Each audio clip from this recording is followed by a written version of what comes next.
Notice right away on this pattern that the numbers have opposite signs, so it goes positive, negative, positive, negative. So immediately I'm thinking of multiplying by a negative number, and since the numbers are getting bigger and they all end in 5, 5 just comes to mind. So my idea is that if we multiply the first number by negative 5, we get the second one, and times a negative 5, we get the next one, and times a negative 5, we get the next one. So it looks like we're multiplying by negative 5. So if we take this one and we multiply by another negative 5, then we get, I'm going to grab a calculator and fill in the next ones. I don't feel like actually doing the work right now. It's kind of lazy. So my question is, given that the calculator produced these answers, I'm pretty sure they're correct, but does this show enough work? And I want you to understand how I think when I look at your work. I want to know what you were thinking. And this business of the time signs and the negative 5s tell me that you understand the pattern. Yeah, you could write a sentence, a short sentence saying, I'm going to multiply each number by negative 5 to get the next number, and that would do the job as well. There's lots of ways to show me what you're thinking, but you must show me what you're thinking. These are square numbers, partly because you can organize them into a physical square. And note, instead of writing down a bunch of pictures of dots and adding them up, we can make this little table. And so the next one would be 6 to the second power, which is 36, and then 7 to the second power, which is 49, and then 8 to the second power, which is 64. And so we found the next 3 without needing to do any drawing of anything.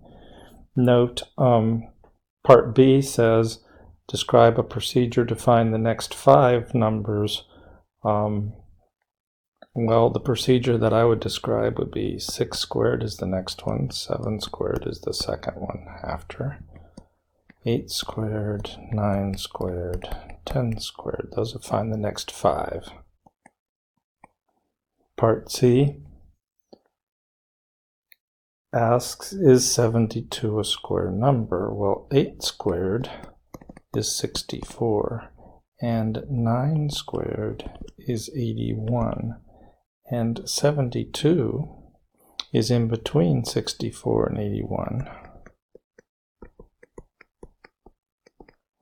And this came from 9 being squared, and this came from 8 being squared, and there is no counting number between 8 and 9, so there is absolutely no way that 72 is a perfect square, which means, of course, if we go back to part A, or the original problem, you can't organize 72 little dots into a perfect square. A couple things I want to mention here that really aren't part of the original question, but they have to do with these numbers.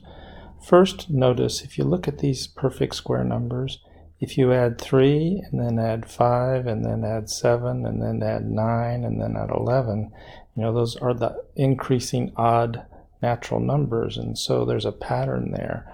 And secondly, I'd like you to notice that if you go up above 5 squared to 25, take that 5 and do 2 of them and add 1. So 2 5s is 10 plus 1 is 11. You go 11 this way. And if you take 2 of these 5s and subtract 1, 2 times 5 is 10 minus 1 is 9, you go 9 this way. 9 this way and 11 this way, and 10 is right in the middle, and 10 is 2 times 5. And that always works everywhere. You ought to try it out. It might be useful. So I wrote down the triangular numbers they gave us, and instead of drawing a bunch of dot-filled triangles, I've just listed the numbers and then numbered them 1, 2, 3, 4, 5. And notice that if we add this 2 to the 1, we get 3. 1 plus 2 is 3. 3 plus 3 is 6. 6 plus 4, so on and so forth. We could do that for quite a while. It seems to be relatively easy to do. So 15 and 6 is 21. 21 and 7 is 28. 28 and 8 is 36. 36 and 9 is 45. 45 and 10 is 55. So part A wants us to find the next couple of them. I've already forgotten what we started with. I think we started with this one. So the next two would be 28 and 36. And then can we find a procedure in part B for finding not just the next 2, but the next 5? And so I guess we need one more to find the next 5. I'm a little unclear on the directions, why you find 2 and then why you find 5 when, I mean, the first 2 of those 5 are the same numbers, but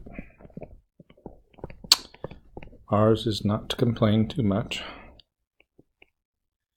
And then part C, is 72 a triangular number? Well, to go one further, this would be 78, and 72 is in between those two, so no, 72 is not a triangular number. Triangular numbers are so important that I'm going to throw in a little bit of extra information that I think you ought to have. If I refer to these counting numbers up here as the n numbers, then there's a formula for each of these triangular numbers, and the formula goes something like this. It's n times n plus 1 all divided by 2. So for instance, let's check it out in this case right here where n is 10. So if I put in 10, I get 10 times 11 divided by 2. I could multiply the 10 and 11, but instead I'm going to cancel the 10 and the 2 to 5. And sure enough, I get 55 when I put 10 into this formula. An alternative version of the formula is n squared plus n divided by 2. So if we were using this version of the formula, we could say, okay, you always take whatever this number is, square it, and add on itself and divide by 2. And that works as well. So there's a formula for these triangular numbers, and I think it's important that you've seen that formula. I kind of like these number puzzles, and that generally means you're going to see one of them on an exam. So let's take a look at 37 part A. It says pick any number. I'm going to choose 7. Then it has us do a string of things to the 7. So we multiply the number by 3. That gives us 21. We add 6 to that product, so that gives us 27. We divide the sum by 3, so we're dividing the sum that we got by 3, that gives us 9. And we subtract 2 from this quotient, this division that we got 9. So we subtract 2 and we get 7. Well, all right. So part B assumes that we have no thoughts in our head, and so we do it all again. So we start with 10, and we multiply by 3, and we add 6, and we divide by 3, and we subtract 2. And it says try several more. Well, I don't want to try several more. It looks to me like we're always ending up with the thing we started with. We started with 10, we end with 10. We start with 7, we end with 7. So let's go to part C, which I think is a more interesting part. Can you make a conjecture? Well, yeah. You end with what you began with. I pressed the wrong thing here. Ending number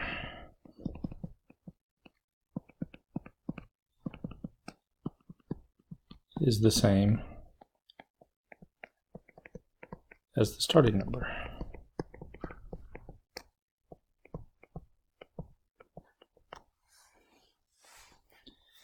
And I'm going to move the screen up a little bit. Part D. Can we prove it? Well, let's prove it by choosing, instead of 7 or 10, we choose X, and we use some beginning algebra. I've actually used this kind of problem with beginning algebra students at the junior high level, and they can pretty much do it. So let's try this. We're going to take this number and we're going to multiply the number by 3. That'll be 3 times x. Then we're going to add 6. That'll be 3x plus 6. Those are not like terms, so we can't combine them. Now we're going to divide that sum by 3. Now that's a little bit tricky because we're dividing the whole thing by 3. That means we're dividing the 3x by 3 and getting x, and we're dividing the 6 by 3 and getting 2. So that's a little bit sneaky. And then we're supposed to subtract 2 from that. I guess I'm not using equal signs. And x plus 2 take away 2 is back to x. And so we see that we end up with what we started with. And that's really all there is to problem 37. In problem 41, we're supposed to disprove the following statement, that if you multiply any two counting numbers, the answer is always divisible by 2. In other words, it's always even. Well, the fact of the matter is that it's usually even. If you did this with like a computer program that randomly picked two counting numbers and multiplied them, seems like about 3/4 of the time you would get an even answer. So the question then is, how can we prove that this is not a true statement in general? And the answer is just one counterexample. So I have a feeling that if both numbers that you choose are odd, then you're going to get an odd product, and it won't be divisible by 2. So my idea for a counterexample is to pick any two odd counting numbers, like 3 and 5. When you multiply together, you get 15. 15 is not divisible by 2. This one counterexample is enough to prove that the original statement in problem 41 is false. It's just not generally true. But what is true is that if either or both of your counting numbers are even, either one of them or both of them are even, then you do get an even result. In problem 43, the statement that we are trying to prove is not true, we're trying to prove it's false, is that if you take a counting number and add it to 3 and then divide the whole thing by 2, you always get an even answer. And I suppose the simplest way to do this is just to try counting numbers and find one that doesn't give you an even answer, and then you've found one counterexample and you've proven this statement false.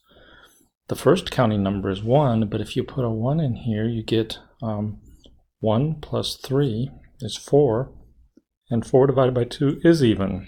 The next one is 2, and if you put in a 2, you get 3 plus 2 divided by 2, and that's not even at all. In fact, it's not even a counting number, let alone an even counting number. This is 5 halves, and that's 2 1/2. If we had some of the skills from the very last section that we're going to cover in this textbook, Modular Arithmetic, we could actually logically figure out all the numbers pretty quickly that would prove this false. But for now, it's easiest just to try them.